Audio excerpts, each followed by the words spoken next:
भाई और बहनों का नमस्कार। मैं धर्मेंद्र सिंह। हमारे चंदा इंस्टीट्यूट को ज़्यादा से ज़्यादा शेयर करें, सब्सक्राइब करें, क्योंकि ये आपका ही चैनल है। तो अब इसके बारे में सबसे पहले सत्ता की साझेदारी। तो जब किसी शासन व्यवस्था में हर सामाजिक समूह और समुदाय की भागीदारी सरकार में होती है तो इसे सत्ता की साझेदारी कहते हैं। लोकतंत्र का मूल मंत्र है सत्ता की साझेदारी। तो लोकतंत्र का मूल मंत्र क्या है? सत्ता की साझेदारी। पहला पाठ है आपका सत्ता की साझेदारी। तो जब किसी शासन व्यवस्था में हर सामाजिक समूह और समुदाय की भागीदारी सरकार में होती है तो इसे सत्ता की साझेदारी कहते हैं। लोकतंत्र का मूल मंत्र क्या है? सत्ता की साझेदारी।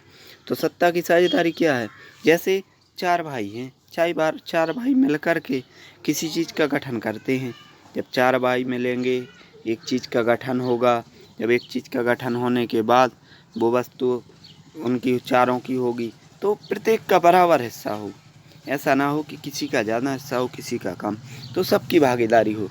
तो जब सरकार, तो देश की सर्वोच्च सत्ता कहलाती है आपकी सरकार। और सरकार में जब सभी समुदाय जाति विशेष, जैसे आपने भारत में है तो हिंदू मुस्लिम सिख ईसाई और तमाम प्रकार की जातियों के लोग निवास करते हैं, ये सब मिलकर जब किसी सरकार का गठन करें तो उसे सत्ता की साझेदारी कहा जाता है। तो यह लोकतंत्र का मूल मंत्र है। क्या है? सत्ता की साझेदारी। अब आते हैं आपके अगले क्वेश्चन में। तो भारत में सत्ता की साझेदारी। भारत में लोकतांत्रिक शासन व्यवस्था है। यहाँ के नागरिक, तो भारत में कौन सी शासन व्यवस्था है? सबसे पहले तो ये याद करो, लोकतंत्र शासन व्यवस्था है। यहाँ के नागरिक सीधे मताधिकार के माध्यम से अपने प्रतिनिधि को चुनते हैं। लोगों द्वारा चुने हुए प्रतिनिधि एक सरकार को चुनते हैं। इस तरह से एक चुनी हुई सरकार रोजमर्रा का शासन चलाती है और नए नियम बनाती है या पुराने नियमों और कानूनों में संशोधन करती है। तो क्या है देखो, जैसे हम यहाँ हो गए, जैसे ये व्यक्ति हैं, व्यक्ति किसको चुनते हैं? अपन सांसद चुनते हैं। तो सांसद किसको चुनते हैं? प्रधानमंत्री को। तो ये क्या हो गई? ये साझेदारी। मान लो ये आपकी हो गई, साझेदारी हो गई, ठीक है। तो जब अपन व्यक्ति सरकार को चुनते हैं और सरकार अपने द्वारा चुने हुए प्रतिनिधि जब सरकार को चुनते हैं तो ये हो गई सत्ता की साझेदारी। तो भारत में सत्ता की साझेदारी, जैसे अपने यहाँ प्रधानमंत्री कौन है? नरेंद्र मोदी, ठीक है। जो किस पार्टी के हैं? भाजपा के। तो भाजपा के अपन ने सदस्यों को चुना और भाजपा के सदस्यों ने नरेंद्र मोदी को चुना। इनके प्रतिनिधि सरकार को चुनते हैं। इस तरह एक चुनी हुई सरकार रोजमर्रा का शासन चलाती है और नए नियम बनाती है। नए नियम कैसे? अब जैसे कानून कहाँ बनता है? संसद में कानून बनता है। इसको बनाता कौन है? तो इसको कानून बनाने की प्रक्रिया भारत में संसद बनाती है कानून। तो जो सरकार होती है वही तो कानून बनाएगी, तो वो सब कानून का निर्माण करती है। तो इसको सत्ता की साझेदारी कहते हैं। अब सत्ता की साझेदारी की आवश्यकताएं क्या क्या आवश्यकताएं हैं? तो समाज में शांति बनाए रखने के लिए सत्ता की साझेदारी जरूरी है। तो समाज में जब शांति बनाए रखने के लिए सत्ता की साझेदारी जरूरी है, किस तरह से? जैसे कई व्यक्तियों के लिए अगर उन्हें कुछ मिलेगा शासन सहयोग तो वो सत्ता की साझेदारी बनाए रखेंगे, और अगर नहीं मिला कुछ तो क्या वो बनाए रखेंगे? तो इसलिए ज़रूरी है।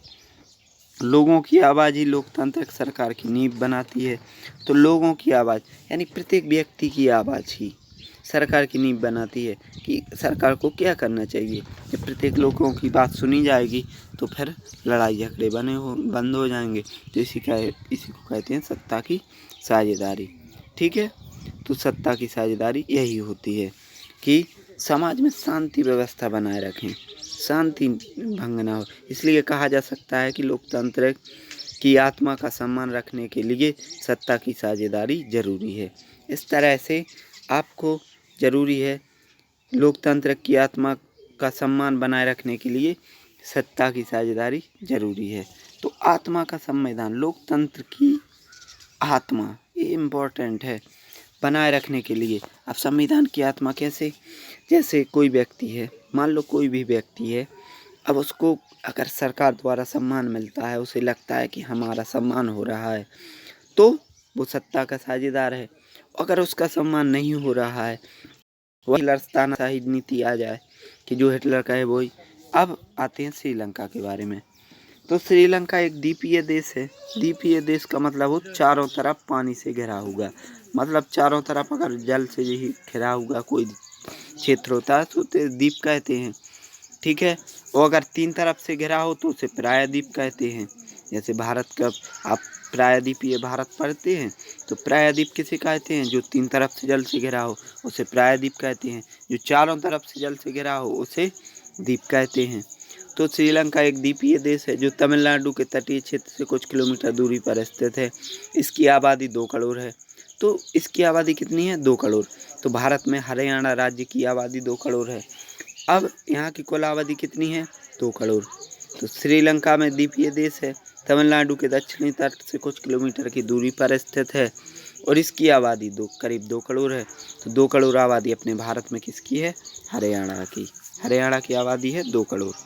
ठीक है, जैसे अपना उत्तर प्रदेश तो है, तो यहाँ तो 22 करोड़ आबादी है, तो यहाँ से तो बहुत कम है।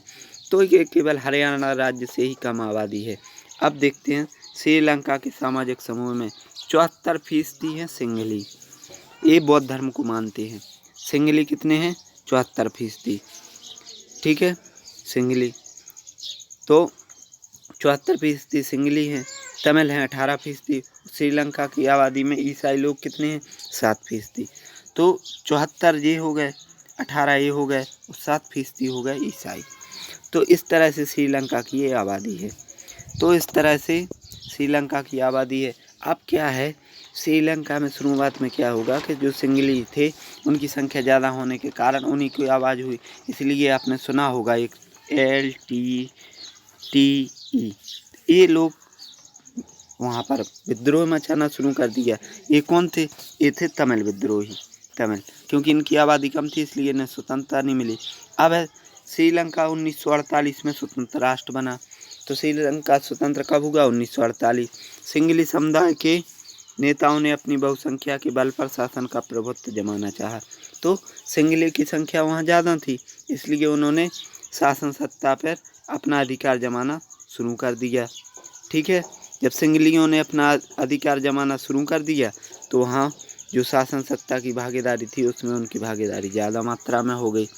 इस तरह से वहाँ की जो सरकार थी उसने सोचा, कुछ देर बाद जब LTTE ने हमला किया, LTTE, तो ये तमिल विद्रोहियों ने हमला कर दिया। क्यों? क्योंकि इन्हें सत्ता की भागीदारी में बराबर का भागीदार नहीं थे। फिर 1956 में एक कानून बनाया गया जिसके तहत तमिलों को दरकिनार करके सिंहली को एकमात्र राजभाषा घोषित कर दिया गया। विश्वविद्यालय और सरकारी नौकरियों में सिंहलियों को प्राथमिकता देने की नीति चली। तो क्या है, 1956 में एक कानून आ गया जिसमें क्या हुआ कि सिंहली थे तमिल, तो सिंहलियों की जो राजभाषा थी वो सिंहली घोषित कर दी और तमिलों की राजभाषा को घोषित नहीं किया गया। तो किसकी राजभाषा घोषित कर दी गई? सिंहलियों की। सिंहलियों की राजभाषा वहाँ पर घोषित कर दी। विश्वविद्यालय और सरकारी नौकरियों में सिंहलियों को प्राथमिकता दी जाने लगी। तो सिंहलियों को प्राथमिकता दी जाने लगी, इसी कारण तो वहाँ विद्रोह शुरू हो गया। श्रीलंका में आपने सुना होगा काफ़ी विद्रोह चला। तो विद्रोह शुरू क्यों हुआ? उसका कारण क्या था? क्योंकि जब सिंहली एक व्यक्ति को, घर में 3 भाई हैं, एक को आप सहारा देंगे और बाकी को नहीं देंगे, तो वो बाकी के भाई क्या करेंगे? विद्रोह करेंगे।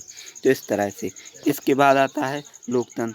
तो लोकतंत्र एक बुनियादी सिद्धांत है, जनता ही सारी राजनीतिक शक्ति का स्रोत है। तो लोकतंत्र एक बुनियादी सिद्धांत है। बुनियादी मतलब बहुत अच्छा सिद्धांत है और जनता सारी राजनीतिक शक्ति का स्रोत है।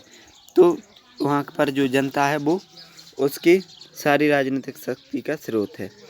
उस लोकतंत्र को अच्छा माना जाता है जिसमें ज़्यादा से ज़्यादा नागरिकों को राजनीतिक सत्ता में हिस्सेदार बनाया जाए। तो वो सबसे ज़्यादा होता है जहाँ सत्ता में हिस्सेदार बनाया जाए। तो सबसे पहले इसमें महत्वपूर्ण तथ्य देखते हैं। सबसे पहले सिंहली। तो श्रीलंका में रहने वाला बहुसंख्यक प्रमुख जातीय समूह जो सिंहली है। तो बहुसंख्यक मतलब ज़्यादा मात्रा में। तो इनकी संख्या कितनी है? अभी आपको पता है 74%।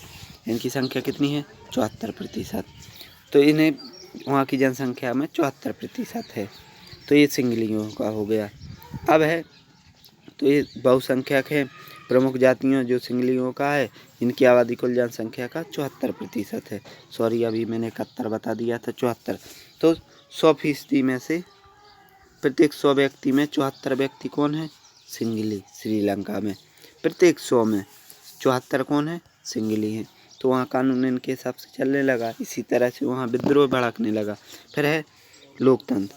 तो लोकतंत्र में उन्होंने क्या कहा था? एक ऐसी शासन व्यवस्था जिसके केंद्र में लोग हों, अर्थात लोगों द्वारा बनाई गई सरकार जो लोगों के हितों के लिए काम करेगी तथा लोगों की इच्छा तक ही बनी रहेगी, लोकतंत्र कहलाता है। लोकतंत्र क्या है? जनता के प्रतिनिधि द्वारा चुनी हुई सरकार। तो जब जनता सीधे सरकार को चुनती है तो वो जनता सरकार क्या करेगी? जनता के हित का काम करेगी। क्या है? जब जनता सरकार चुनेगी, मान लो ये हो गई जनता और ये हो गई सरकार। जब जनता सरकार चुनेगी तो सरकार किसके हित का काम करेगी? जनता के हित का। इसी को लोकतंत्र। तो अब्राहम लिंकन ने क्या कहा था? जनता द्वारा जनता के लिए जनता का शासन। यही अब्राहम लिंकन ने कहा था। तो अब है सत्ता की साझेदारी। किसी देश में शासन करने की शक्ति समाज के अलग अलग समुदाय वर्गों या लोगों में बंटवारा सत्ता की साझेदारी कहलाती है। तो सत्ता की साझेदारी क्या है? जैसे एक देश में एक कई समुदाय रहते हैं, कई समुदाय हैं, तो इन सबको बराबर का सहयोग मिले जब सरकार चुनने में, ये सरकार है अपनी, तो इसको चुनने में जब बराबर का सबका सहयोग मिले तो वो सत्ता की साझेदारी कहलाती है। अब आता है केंद्रीय सरकार। तो पूरे देश के लिए एक समान सरकार हो, केंद्र सरकार या संघ सरकार कहते हैं। जहाँ कौन चुना जाता? प्रधानमंत्री, राष्ट्रपति। तो इस समय भारत का प्रधानमंत्री कौन है? नरेंद्र मोदी। राष्ट्रपति कौन है? रामनाथ कोविंद। तो ये कहलाता है केंद्रीय सरकार। ठीक है। जहाँ क्या होता है कि पूरे देश की एक सरकार होती है, उसे केंद्र सरकार के नाम से जाना जाता है, जहाँ पर प्रधानमंत्री और राष्ट्रपति होते हैं। ठीक है। अब आती है तो अब जैसे मुख्यमंत्री है, तो मुख्यमंत्री कहाँ होते हैं? राज्य स्तर पर। राज्य स्तर पर कौन होता है? राज्य स्तर पर होता है मुख्यमंत्री। राज्य स्तर पर मुख्यमंत्री या पार्षद होते हैं किसी शहर लेवल पर। गांव में होती है ग्राम सभा। ठीक है, जहाँ प्रधान चुना जाता है या जिसको सरपंच बोलते कहीं कहीं। तो इस तरह से ये बटा हुआ है देश। मतलब इनकी सरकारें सबकी एक अलग जिम्मेदारी है। अब आती है सामुदायिक सरकार। तो एक ऐसी सरकार जो बेल्जियम में काम करती है, इसका चुनाव एक ही भाषा बोलने वाले लोग करते हैं। तो एक ही भाषा बोलने वाले, वो भाषा कौन सी है? डच, फ्रेंच और जर्मन। तो वहाँ पर व्यवस्था ये है कि एक ही भाषा। बेल्जियम की बात है। बेल्जियम अपना एक छोटा सा देश है जिसकी आबादी 1 करोड़ है। ठीक है। तो वहाँ सिर्फ एक ही भाषा बोलने वाले लोग ही सरकार का चुनाव करते हैं। जो कौन कौन सी भाषा बोलते हैं? डच, फ्रेंच और जर्मन बोलने वाले लोगों के समुदाय लोग, चाहे वे जहाँ भी रहते हैं, सरकार को चुनते हैं। मतलब वो किसी भी देश में रहें, उन्हें वोट डालने का अधिकार है। अगर जिसको ये इन 3 भाषा में से कोई भाषा नहीं आती, वो वहाँ पर वोट नहीं डाल सकते हैं। तो ये वहाँ पर व्यवस्थाएं हैं ऐसी बेल्जियम में। तो बेल्जियम में अगर किसी को वोटर बनना है तो पहले या तो डच, फ्रेंच और इनमें से कोई एक भाषा सीखनी पड़े। अब है सामुदायिक सरकार। तो जो संस्कृति, शिक्षा और भाषा जैसे मसलों पर फैसले का अधिकार लेने का अधिकार हो, तो उसे सामुदायिक सरकार कहते हैं। अब है दबाव समूह। जब विभिन्न आर्थिक हितों के संगठन अपने हितों की पूर्ति के लिए सरकार पर दबाव डालते हैं, तो ये हित समूह दबाव समूह कहते हैं। दबाव समूह क्या है? आज भारत में कई प्रकार के ग्रुप बने हुए हैं। वो सरकार पर अपना पक्ष मनवाने के लिए दबाव डालते हैं। जैसे किसान यूनियन है, ये किसान यूनियन सरकार पर दबाव डालता है। तो ये क्या है? ये दबाव डालने वाले समूह हो गए। अब है क्षैतिज वितरण। तो इसको ये अच्छे से शासन के विभिन्न अंगों जैसे विधायिका, कार्यपालिका और न्यायपालिका के बीच सत्ता का बंटवारा हो, जैसे सत्ता का क्षैतिज वितरण कहते हैं। तो क्षैतिज वितरण के अंतर्गत क्या आता है? शासन के विभिन्न अंग जैसे विधायिका, कार्यपालिका, न्यायपालिका के बीच सत्ता का बंटवारा हो। सत्ता का बंटवारा जैसे न्याय करने के लिए न्यायपालिका, कोई इंटरफेयर कार्य करने के लिए कार्यपालिका और विधायिका। तो ये विधायिका क्या है? कानून बनाने के लिए। ये क्या है? देश का शासन चलाने के लिए। ये क्या है? ये सत्ता का बंटवारा, तो इन तीनों का अलग अलग काम हो, एक काम ना हो, तो उसे कहते हैं। ठीक है, तो इस तरह से आप महत्वपूर्ण पॉइंट आप देख सकते हैं। तो सबसे पहले जैसे आपका आ जाएगा स्मरणीय बातें, तो स्मरणीय बातों में क्या है, बेल्जियम।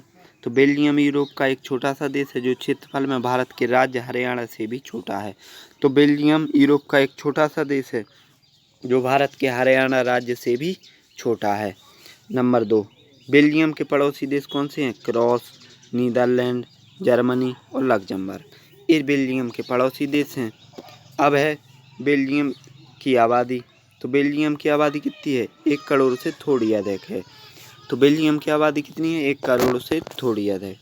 फिर है बेल्जियम की आबादी में विभिन्न भाषा बोलने वाले लोग का प्रतिशत, डच 59%, फ्रेंच 40% और जर्मन 1% लोग यहाँ रहते हैं।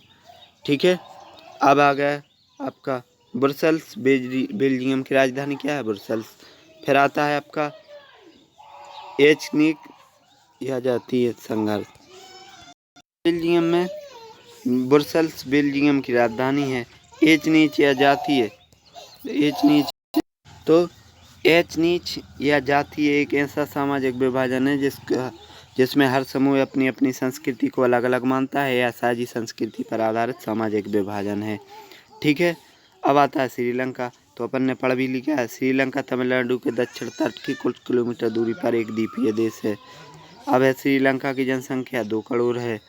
श्रीलंका की आबादी में 74% सिंगली, 18% तमिल, 7% ईसाई और एक अन्य मतलब मुस्लिम या जैन या कोई अन्य 1% है।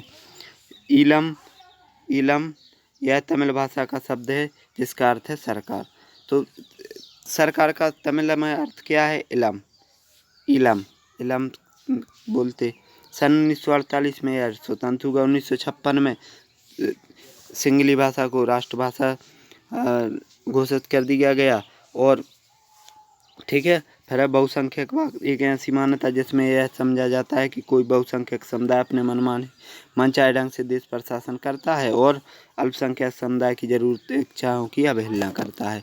तो ये होता है बहुसंख्यक। फिर गृह युद्ध। तो जब किसी देश के विभिन्न सरकारें विरोधी गुट हिंसक लड़ाई में शामिल हो जाता है तो यह युद्ध गृह युद्ध के रूप में ले लेता है। जैसे आपके एक श्रीलंका है, जैसे यहाँ 3-4 प्रकार की जातियाँ थीं। तो जब इन चारों जातियों में आपको सिर्फ एक ही सिंगली जाति दिखी तो इन जातियों ने क्या किया, विद्रोह कर दिया। जब ये विद्रोह करती हैं तो ये गृह युद्ध कहलाता है। ठीक है, तो यह गृह युद्ध का रूप ले लेता है। इसके अलावा है विभिन्न सामाजिक समुदायों में सत्ता का विभाजन जिसमें अधिक से अधिक लोग सत्ता के साझेदार बन सके, सत्ता की साझेदारी कहते हैं। फिर है आज का व्यक्तिपरक, कोई भी फैसला जो नैतिकता के विपरीत लाभ हानि को ध्यान में रख कर लिया गया हो। तो ये इम्पोर्टेंट तथ्य हैं जिसको आप पढ़ें। फिर है सत्ता का क्षैतिज वितरण। सत्ता को सरकार के विभिन्न अंगों जैसे विधायिका, कार्यपालिका और न्यायपालिका में बांटना। तो ये है क्षैतिज वितरण। विधायिका जो कानून का निर्माण करती है, कार्यपालिका जो कानून के लिए कानून को लागू करती है, न्यायपालिका जो कानून का पालन करवाती है। तो विधायिका कानून बनाती है। कानून कौन बनाता है, विधायिका कानून बनाएगी, कार्यपालिका लागू करेगी, न्यायपालिका उसका पालन करवाएगी। इस तरह से इसको कहते हैं। इसके अलावा है सत्ता का ऊर्ध्वाधर वितरण। सत्ता के विभिन्न स्तरों के सरकार के मध्य बांटना, जैसे केंद्रीय, प्रांतीय, स्थानीय। तो सबसे पहले केंद्रीय। तो केंद्रीय सरकार कौन कहलाती है, जो केंद्र। तो देखो इसको इस तरह से लिखेंगे कि जैसे केंद्र के अंतर्गत आएंगे अनेक राज्य आ जाएंगे, जैसे यूपी है, एमपी है, महाराष्ट्र है। ठीक है, आपका जैसे गुजरात है। इस तरह से भारत में अनेक राज्य हैं। तो ये राज्य प्रांतीय राज्य हो जाएंगे। इसके बाद है स्थानीय में जैसे नगर पालिका है, नगर निगम है, गांव में ग्राम प्रधान है, ये आ जाएंगे आपके। एक राज्य में कई क्षेत्र होते हैं, तो जैसे राज्य कार्यपालिका विभिन्न प्रकार के ये क्षेत्र। फिर है सामुदायिक सरकार। विभिन्न धार्मिक, भाषाई, सामाजिक समूह द्वारा अपने लिए चुनी हुई सरकारें, ये सामाजिक सरकार फैस नियंत्रण और संतुलन की व्यवस्था ऐसी लोकतांत्रिक व्यवस्था जिसमें न्यायपालिका की नियुक्ति कार्यपालिका द्वारा होती है, परंतु न्यायपालिका ही कार्यपालिका और विधायिका द्वारा बनाए गए कानून पर अंकुश रखती है। तो देखो अभी हमने बताया था कि ऐसी लोकतांत्रिक जिसमें न्यायपालिका की नियुक्ति कार्यपालिका द्वारा होती है, तो न्यायपालिका की नियुक्ति किसके द्वारा होगी? कार्यपालिका के द्वारा, ठीक है, और विधायिका द्वारा बनाए गए कानूनों पर अंकुश रखती है। तो ये क्वेश्चन है, क्वेश्चन हम आपके फिर लिखा देंगे, फिर बता देंगे। आपकी क्वेश्चनों का एक अलग पार्ट चलेगा। तो इस तरह से आपका ये पार्ट पूरा होगा। इसको ज़्यादा से ज़्यादा शेयर करें, सब्सक्राइब करें, क्योंकि नोट्स ढूंढने में बड़ी दिक्कत आती है और बहुत मेहनत कर रहे हैं हम आपके लिए। तो आप लोग शेयर भी नहीं कर रहे, ना तो लाइक कर रहे हो, ना ही सब्सक्राइब कर रहे हो। इसको ज़्यादा